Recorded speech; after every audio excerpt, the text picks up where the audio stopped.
Vamos falar sobre o classicismo em Portugal? Essa foi basicamente a cara que a literatura vestiu durante o Renascimento.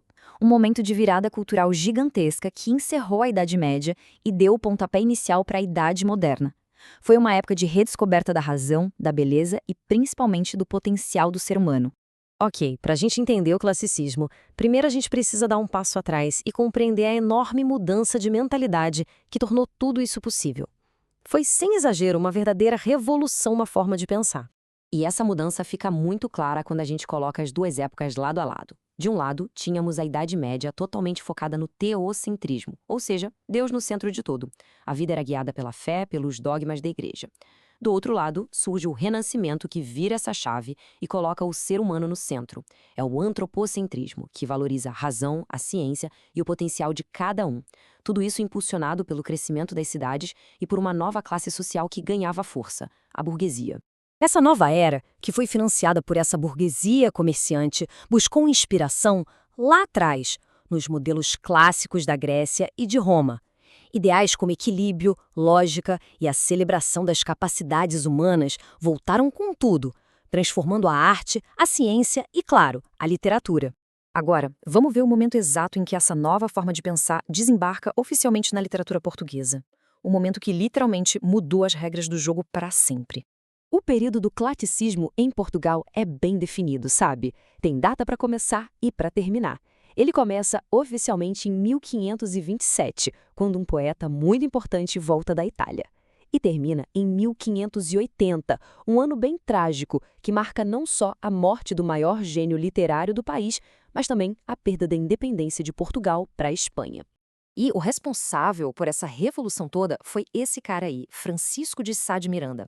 Depois de passar 6 anos na Itália, que era o berço do Renascimento, ele voltou para Portugal trazendo na bagagem um monte de novidades literárias que iriam, assim, sacudir as estruturas da poesia portuguesa da época. E a principal novidade que o Sá de Miranda trouxe tinha um nome chique: Doce Estilo Novo. O Doce Estilo Novo. O que era isso na prática?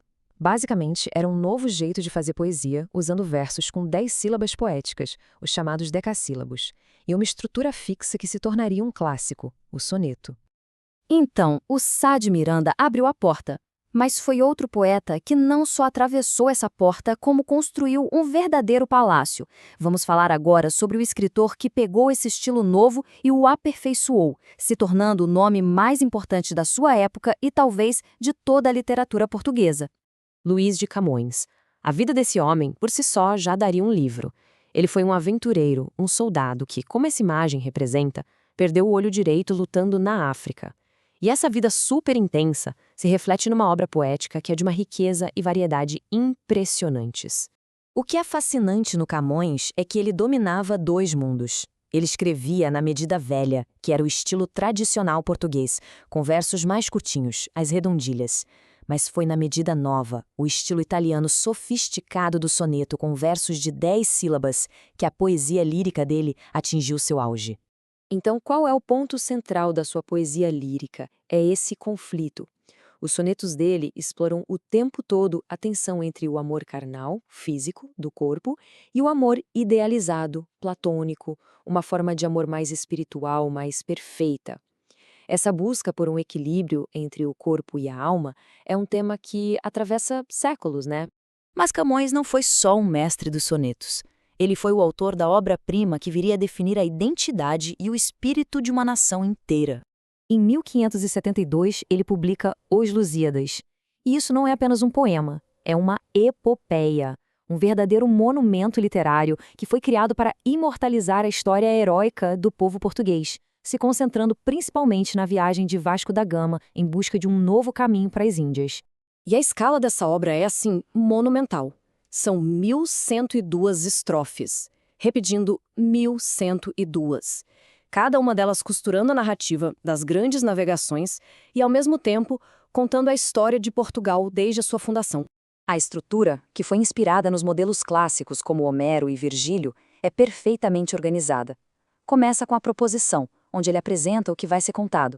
Depois vem a invocação, pedindo inspiração às musas da mitologia. Em seguida, a dedicatória ao rei, a narração da viagem em si, e termina com um epílogo com um tom bem melancólico, onde Camões lamenta a decadência que ele já via em Portugal.